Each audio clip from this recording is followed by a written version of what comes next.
and waiting won't happen for this Africa. Waiting won't happen, and the end. I bet watch and read the end. Make you take your make you hear it yourself. You understand? Make you watch it. So Togo should be next.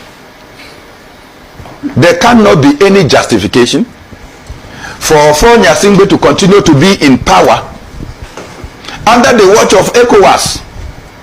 Look, I think that ECOWAS has tolerated the situation of Togo much too much. You know what they did? In 2005, when Nyasingbe Eyadema died, they quickly installed Nyasingbe as president.